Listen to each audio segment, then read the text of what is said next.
All right. We should be live. Perfect. Put us on the watch page so we can see comments. All right, thank you guys for being so patient. We're going to go ahead and get started so we don't use up too much of their time. Thank you so much for showing up to our April meeting. We have with us today National Instruments. They usually come to our chapter at least once a semester, so this is our springtime visit. You might have seen them in the fall.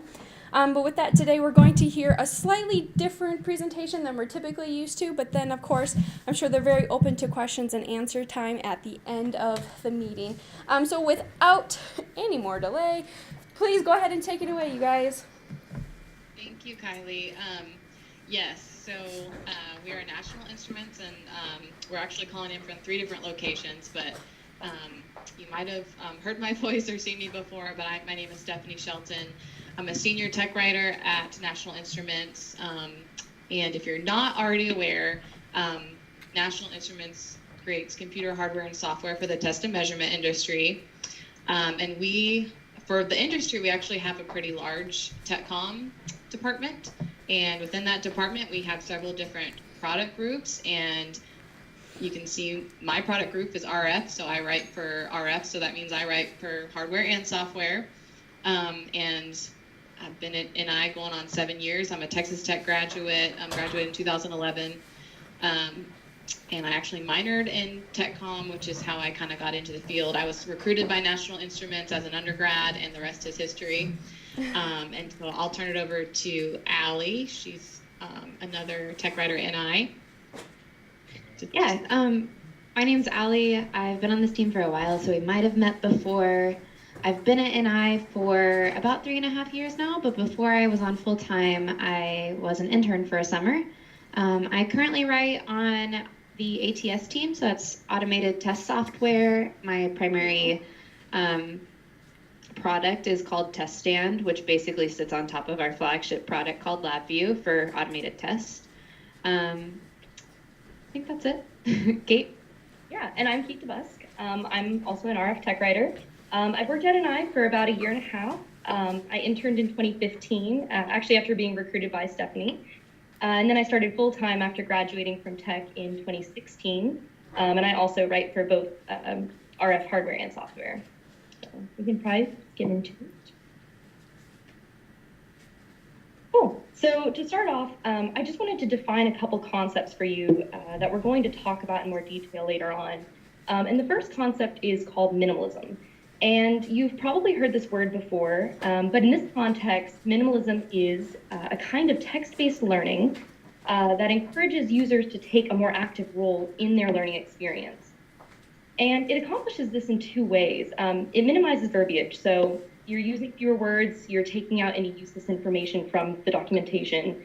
It's also adding a lot of value because you're putting in more useful information and you're remaining action-oriented while documenting. And the other concept we're going to talk about is called structured writing. And structured writing is the process of creating content that is chunked into independent pieces of information. So it's easily accessible to both you and the user and can actually be reused across multiple documents. And we'll get into these concepts a little bit more. So the first principle of minimalism is to choose an action-oriented approach. And you need to start by understanding that when what the user really wants is to put down your documentation as quickly as possible and actually start working with it. So first of all, you need to avoid long introductory material and try to get to the action just as soon as possible. Eliminate any information that the user will discover on their own using your documentation. And you also want to emphasize user tasks before explaining concepts. And studies actually show that beginning and intermediate users tend to avoid long conceptual information until they've already had some success with a large variety of tasks. So you can include conceptual information if it's vital to completing a task, and you should, but sometimes the best way to really explain a concept to the user is when it's most relevant to that user during the task itself. And also, you want to ensure that your tasks are following the actual user workflow. So ideally, a user can use your documentation while completing a task in real time, and it follows the steps that they need to take to complete the task. And the second principle to focus on is to focus on the user's real goals. So the user's goal is actually to accomplish a task. So you want to be documenting the task and not a concept surrounding a task. So for example, you wouldn't want to tell a user how to use a dialog box. Just to give a really simple example, you'd want to tell them how to do a task using a dialog box, like, for example, maybe change their email signature. And you also want to ask continuously, why does a user need to know this information? So you can think about the goal as what the user wants to accomplish separately from all the different functionalities of the product that you're documenting. And lastly, you want to avoid pseudo tasks. So try asking why users need to know the information, and make sure that the information you're including applies directly to the task at hand without focusing so much on the design of the product.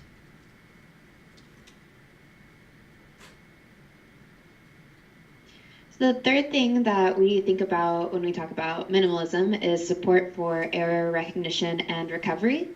Usability tests typically show that users spend between 25 to 50% of their time addressing errors, which is a lot of time. So we try to create content that helps them avoid those errors or recover from the errors when there are tasks that are particularly troublesome. Since we know that users are going to make mistakes, we try to provide error recovery information to help them correct their mistakes as soon as possible. Sometimes that means it's best to include the information in the software in an error dialog box so that users can see it right away. We give them that troubleshooting information as soon as possible, making sure that we highlight why the problem happened and how to fix it. And then the fourth thing is supporting information access. And when we talk about supporting information access, we try to remember that most users don't read documentation the same way that they read a book. Users typically skip around, and it's important to give them information in easily scannable chunks. We also like to consider not documenting every single little detail in a program. So by not explaining everything, our documentation can stimulate users to activate relevant prior knowledge that they have of a software. And tapping into that previously learned information helps them to make connections to retain the new information more easily. So you just heard all about minimalism, and if I didn't make it clear at the beginning, minimalism and structured writing are two concepts that we very much strive to achieve within our product documentation at NI, so that's why we're talking to you about this today. So you may or may not have covered these things in class, but they're highly relevant in our industry and in our product documentation. So I'm going to continue and kind of introduce structured writing. So there are three main pieces that make up structured writing, and the first big chunk is the idea of topic-based writing.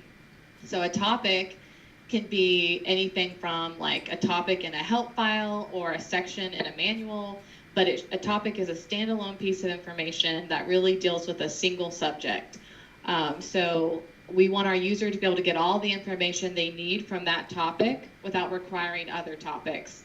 And the benefits to that are that we can reuse that content easily within the same document or within other documents, and then also users benefit because they can more quickly scan that topic to locate what they need.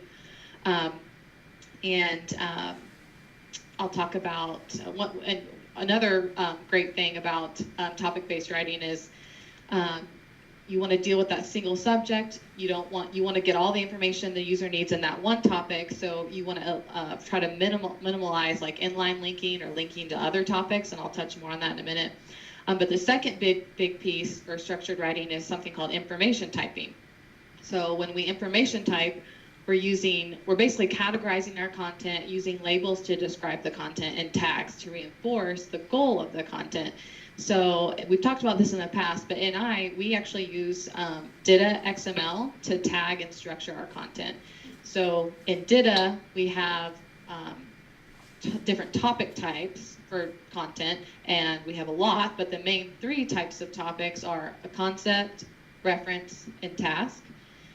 And obviously you can kind of probably guess what each of those, the purpose they serve. But so we want to make sure we're staying focused on the type of topic that we're writing about, and that's why we have in DITA those three different main topic types. And determining the topic type obviously helps us keep focused so that we're not dumping a whole bunch of random information into that one topic, and therefore making our user having to wade through all that to actually find what they need. So off the bat, when you're in any given document that's from NI, it's pretty clear most of the time whether it's like a concept topic explaining like background information about the product, if it's a reference topic, which would be like basically an API reference, or like if we're kind of describing functionality of software, and then a task topic would be basically step-by-step instructions on how to complete a task. So it should be pretty clear, and that's what we strive to do. And then the third main piece to structured writing is writing for reuse. So because you're writing topics, you may not know ahead of time where those topics are going to be used. And we have, like I mentioned, a lot of writers and a lot of different product groups, but if we're writing with reuse in mind, the content we're writing could potentially be used by another writer, maybe on my team, or even another writer in another team writing content for a completely different type of product. So we need to keep in mind to write for reuse. And so that means we need to make sure we're following NI style. We have our own in-house style guide, and we need to follow NI formatting guidelines to assure that our topics can be used across different products and product documentation. And I mentioned before, writing for reuse is especially critical to minimize dependence on other topics. And so, in a lot of content online especially, you'll see people do inline linking, so linking like one word to another web page. And we really try not to do that. It seems like that would be helpful, right? But what you're doing is you're interrupting a sentence. And so the customer's reading a sentence, they're immediately getting interrupted the minute they come across a link, because what do we want to do when we see a link? We want to click on it. And so we get interrupted. And we're taking them somewhere else, and they may not even return to the content they were first reading, which isn't good. So we actually have a whole nother method for showing related topics or related information that avoids inline linking, which is a whole nother discussion, but I'll kind of show you an example in a minute. So what we wanted to do is kind of show you a real world document that actually uses the concepts we've just talked about, which is minimalism and structured writing. And so this is what we call a topic in a getting started guide manual that's printed and available in a PDF format online. And it's a task topic, as you might have guessed, because it has numbered steps, and we're helping the customer complete a task. And what we're doing is we're helping them configure the 5665, which is a piece of hardware, in Max, which is a software application that we have at NI. So I'm not going to read through all of this, but basically scanning through, you can see we've minimalized our introductory material. We're immediately telling them the task that we're going to help them with in the first sentence, and then we give them a little bit of background information about how Max operates in that second and third sentence. And we're being very minimal. Step one is a very good example of minimalism. We're giving them a direct command, and doesn't get much sweeter than that. Launch the software.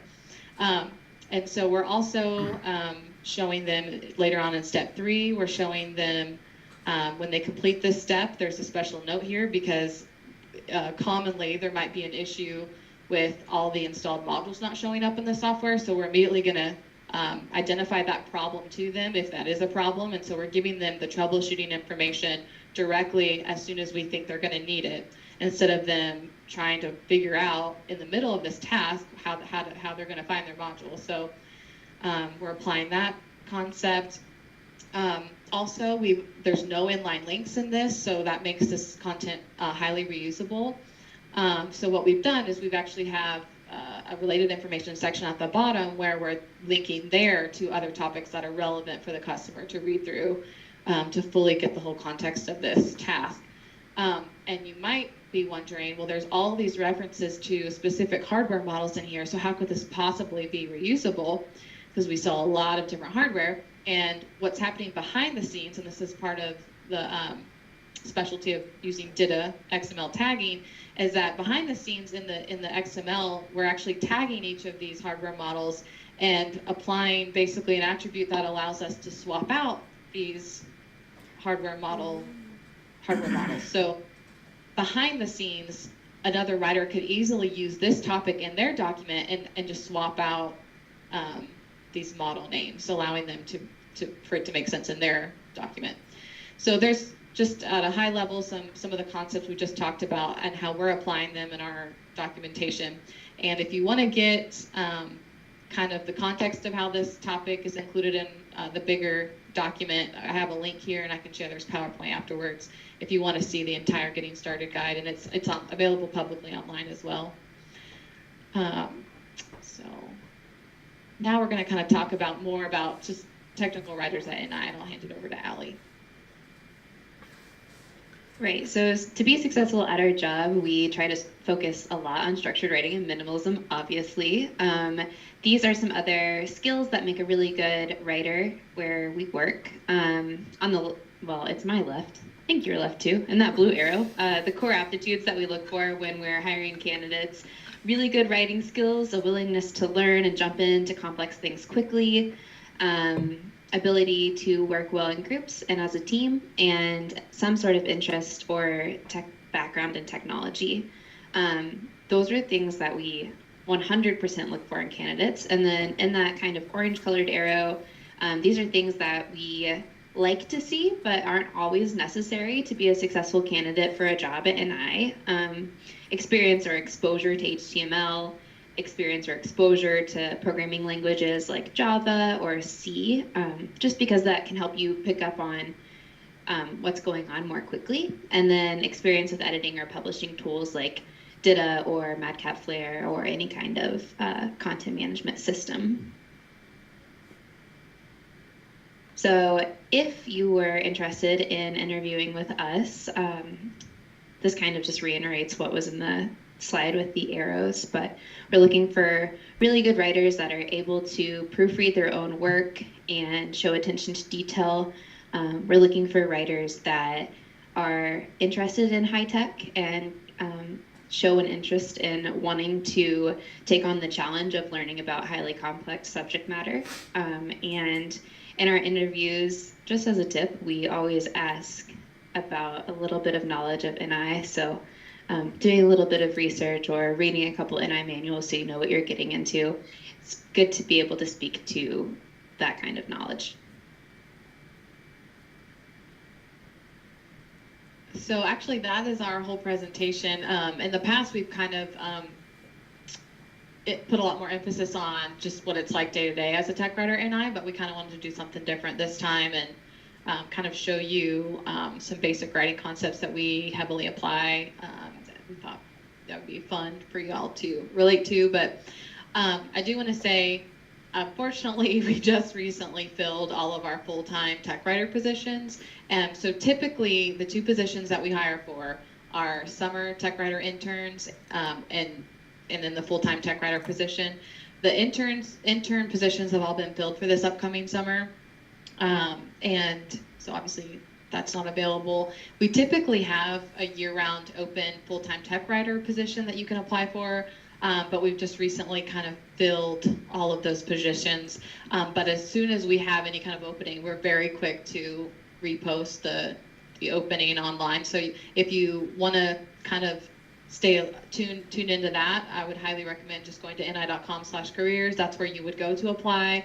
And you can certainly check that often just to see if it's posted again.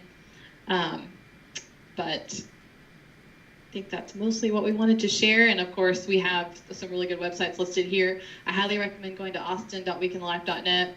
And there you can get a lot of information on what it's like day to day as a tech writer. If you wanted to see more examples of documentation, ni.com/manuals. And there's our contact info. And definitely email me or Allie or Kate if you have any questions at all.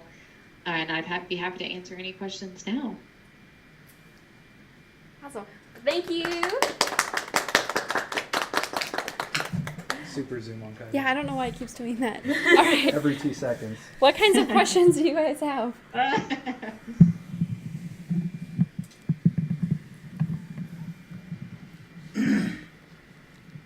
So how do you see these principles that you guys have talked about changing if, let's say, the mode of delivery changed? Or is that even in the cards at NI? Yeah, good question. Oh yeah, we're constantly trying to stay in line with what customers expect and need, and that is constantly changing. Obviously, as you can guess, there's like a huge emphasis on everything being on the web, and so and mobile apps as well. And so we always try to stay in tune with that. And really, minimalism and structured writing, especially for web content, is super important. And really, when you think about it, even in printed material. So over time, we've definitely, in the last 5 years, definitely seen a shift toward not printing as much. In fact, we really don't print much at all anymore. Usually, at least in my team, we just have one document type that we actually print. Everything else is either online help or PDFs that are available online. And depending on the document type, whether it's a PDF or online help, it definitely matters. These principles definitely matter, and it does change over time. Another thing we didn't really talk about, which is kind of a whole nother concept that we have to consider at NI, is our content being localized or translated.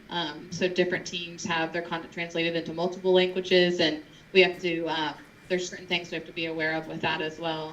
But yeah, definitely different type of document types do change over time, that our customers' needs are always changing, and these principles especially are helpful with that, minimalism and structured writing. And we actually, I think just over the past 5 to 7 years, have really kind of, well, let's see, I think it was about 6 years ago that we actually adopted our DITA XML toolchain. And that is basically, you really don't have a choice but to use structured writing. And so we we've definitely improved in that aspect.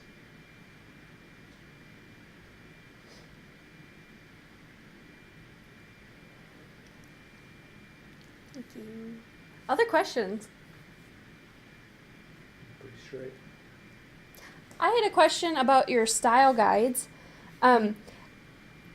Is that something like people hand you a packet or a document and then you learn it, or is there some sort of orientation to it, or how does a new writer learn those? Yeah, that's a really good question. We actually have like a whole, our style guide is for tech writers, written by tech writers, and we have a whole committee. It's considered like an extracurricular committee you can get involved in as a tech writer. And when you're a tech writer at NI, it's highly encouraged that you do get involved with kind of extracurricular activities that aren't directly in line with what your day-to-day tasks are. And one of those for me is recruiting. So our NI Style Guide Committee is another example. And so to answer your question, we basically have all of our style in kind of like an online help format. And we have a whole training module on our style guide, and it's usually self-paced. Part 1 is self-paced, where we introduce you to the main concept of how our style guide works. We revise it once a year. We go over specific, especially important topics or things that are easily or commonly done wrong, and we alert our new writers to that. And we have a part 2 where your mentor actually hands you an NI product document, and with introduced errors, and after you've gone through and kind of reviewed a lot of the different types of style guidelines, you would go and edit according to our style, and then meet up with your mentor to kind of go over everything. And it's not like you're not getting graded on it. It's not like you're back in school, but it's just a way to learn how many things you really need to look out for when you're writing and editing in the real world for product documentation. And also just getting used to NI style. And a lot of it is in line with the Chicago Manual of Style.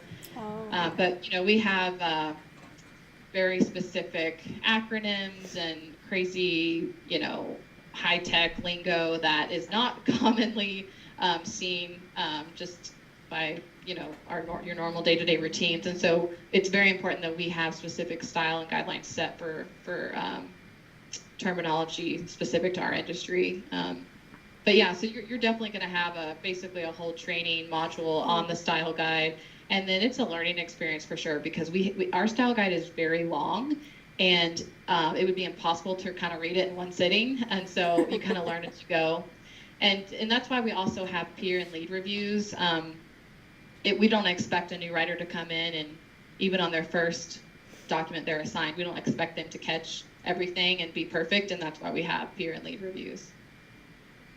It's cool. Okay. I have a question coming from the people watching on the live stream. Somebody asked, or someone says that they were recently introduced to somebody who holds the job UX writer, and that person's job was to UX test the company's communication systems and written content. And their question is, how do you get feedback like that? Do you have somebody who UX, like usability or UX, tests your communication systems and your written content? Good question. Well, so ideally, the tech writers ideally we like our tech writers to really take a step back from the content they own and try to put themselves in the customer's shoes, but we're also not scientists and engineers, so there's some things we're not going to be able to know, but we do have a usability expert on site, and that person traditionally has hosted customers or different people in the industry to come on site and use our software and hardware, and including our product manuals, whether they're printed or online, and we get feedback that way. That's a little bit more rare, so we're not getting feedback a lot from those types of situations, but that does happen. But a lot of it is we have feedback coming in from online. We also use different types of analytic tools to kind of get insight into how many people are visiting certain, online help topics and how often. And we have information on if they're coming to that page, how long are they on that page before leaving, and do they come back to that page? So that kind of gives us insight into, okay, are they finding out the answer on that help topic, or are they having to go elsewhere to find the answer, and then are they coming back? And a lot of it's kind of a guessing game, because we obviously we're not in their minds, right? But we have different analytics tools that give us information on basically viewership, I guess. And then, we'll have other formal user experience testing. But like I said, that's more kind of rare, and it's kind of held by a different person or hosted by a different person outside of TechCom. So we do a lot of informal usability testing as tech writers, like even with the products we write for, it's not expected, but oftentimes we'll be working with the software that we're writing for. And so if we see an issue with inconsistency or something that doesn't seem to be working, we always have the option to give that feedback back to the developers as well. So. Thanks. Anybody else online? Nope, not yet. Anybody else have questions before we let them go? All right, I would love to get a picture of everybody in front of this. If you guys, I know you don't have your camera up, but we're going to take a picture of the whole group real quick. Or if you can hang on for a second. Go back to that first slide. Yeah, maybe that would be. Let me see. Should I shut down the stream? Nope, because we still have a short business. All right, everybody, please crowd around the front or the camera there real quick. Are we sitting or standing? Oh, Please okay, sitting or stand. I'm just going to get as many people as I can in the frame. Well, I think do I need to sit this down? might be the slide I can put it on. Say what? I'm sorry. I think it froze, so this might be the best slide I can put it on. Oh, no. All right. Okay, 3, 2, 1, online people. We can't see your profiles, but we're good. Are you?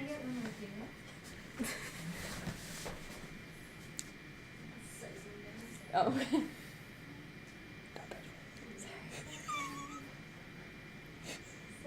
All right, 1, 2, 3. Thank you.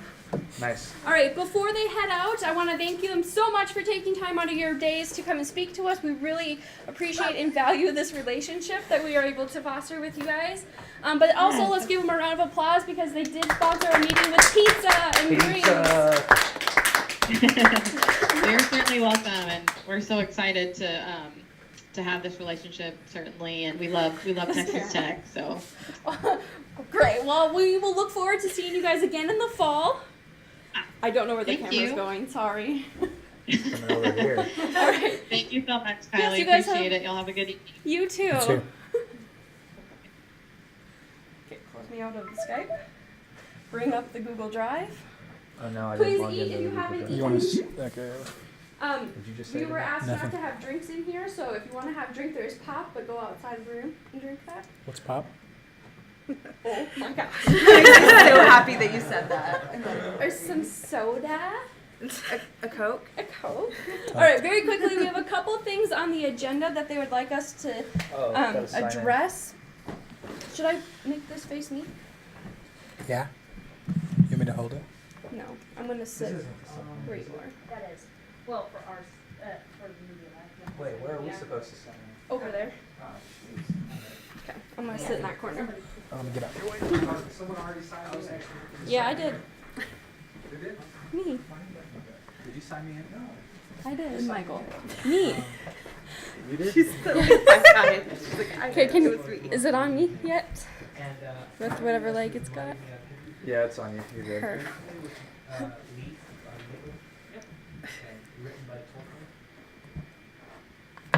Alrighty, if you haven't signed in, please do so. Also, please mark if you are a due paying member or plan on going to Summit. There might be some money involved in this kind of sign up, so please make note of that. If you're online, please go ahead and email me. My email is on the Facebook or the blog or anything like that, but I'm Kylie, so email me that. Ooh, we got the picture done. Okay, a couple of new business. Congratulations to our chapter, because last night it was announced that we won one of the Pacesetter Awards. Yeah. So, because of that means we are presenting a short little blurb at the Summit Conference. So if you are going to that, make sure you check us out on Leadership Day, because we're going to talk about what we did to win that award, and also receive the Pacesetter Award and the Platinum Award at the same time. So, congrats. Thanks, guys, for participating. Something that was brought to my attention this week is that if you do renew your student membership within the next few months here, I think, membership is down 10% in cost. So you can get a full year's membership for $58 instead of the $65 that was this year. So if you're thinking about it while you're still a student, this would be an opportune time to re-register or renew. I also wanted to bring attention to the executive board nominations. The elections are going to come up again at the end of April. So if you've been thinking about perhaps being on the executive committee, all positions are open. Just send me an email saying that you're interested with a few words saying why or what kind of a background you have. And we'll put you up into a panel to be viewed and then voted on in a couple weeks here. I'm going to throw this out there. I'm stepping down as president. I will be graduating very soon. But part of being an ex-president is that you sit on the executive board as a mentor. So if you wanted to step into the presidentship or vice presidentship and you haven't been involved before, that's okay, because I will be sticking around to help that transition if you want me or need me. I also can be as hands-off as possible too. So if you were thinking about that, just know there will be a little bit of guidance there. And then the last two things, we always do an annual spring showcase in the TechCom side of the English department. This year we're going to try to make it a little bit bigger and better than in years past. So we've teamed up with the Media Lab, where we are today, and the English department to offer scholarships and awards all in one half-day conference. So what we're going to need are some volunteers to help make this work. We have Callie and Katie already judging for the Media Labs contest in conjunction with Rachel, who is the, what's your official title, researcher? Media lab Assistant. Okay, graduate assistant. So if you're interested or you have been working on a project this semester that you think could really get shown off, it doesn't have to be 100% completed. It doesn't have to have been a work. It just needs to be completed in the TechCom field. There is a chance to win a $200 scholarship or a $100 People's Choice Award, or whatever award that the Media Lab is offering for their contest, which they have a specific call for. So keep in mind there is some money coming up. There is some time for you to get service on your CV through STC. And it's going to be a half-day conference type of thing, so there will be some food and some other goodies. Can we submit that? Yeah, absolutely. Grad students and undergrad students alike. And we'll still get money if we win? Sure, yeah. All right, and then the last thing I wanted to talk about for sure is that if you are planning on going to Summit, Our faculty advisor has agreed that he can get a small but some money to go towards anybody who is committed to actually going to the conference, up to the first 5 people that have approached him. So we already have 3 people going for sure. So if you are interested in going to Summit, send me your registration form or your approval of volunteer if you are doing the free volunteer thing with them. And I will put your name into Craig to send you some money for this. That's why it's on the attendance record, just to note if you are planning on going. Where? On the attendance sheet. Did you put my? Yes, you're done. You're taken care of. Good night. All right. That's everything I have officially to say on the agenda, but I'm going to open it up if you guys want to bring anything up or discuss something. Maybe it's been on your mind, but of course you're welcome to stay here. We have the room for another 15 minutes. 15. Eat and chill. And then our next meeting is with Salesforce on April 19th.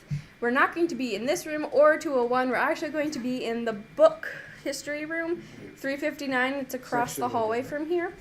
But they're going to be Skyping in since they're based in Southern California, so we needed a space with this type of technology. What are they talking about? They're going to be introducing a internship with them, I believe, and talking about what it's like to work at this type of international. They're like the 4th largest tech industry in the world, so Nice. They'll be talking a little bit about that. Confirmed. Heard a bunch of people in the Dallas airport telecommuting from the airport with Salesforce people when I go through there. So confirmed. Huge. Confirmed. Yeah. At least in Texas. You confirmed it. Confirmed it. So, Audibly. rest of April we have Salesforce, and then we have the spring showcase the 27th. So, about every other week we've got something. I have a going on. question. What's I that? asked you this earlier, but for people who are wanting to submit or get students to submit things for the showcase, they email you? Yeah, I'll have a form I'll send out Okay. once I get formal approval from the powers that be. Okay. That's all I wanted to know. Perfect. Okay, get some more pizza, chill out, grab a drink, and then drink it outside. Thank you guys for joining us online. Who's policing that drink policy, Rachel? Yeah. Is that why? Hey, when we came in, that said food and drinks. Stop the recording. Well, because it It's not was just me. theoretically going to be drinks a little bit earlier, but then Dr. Gertie said change mine.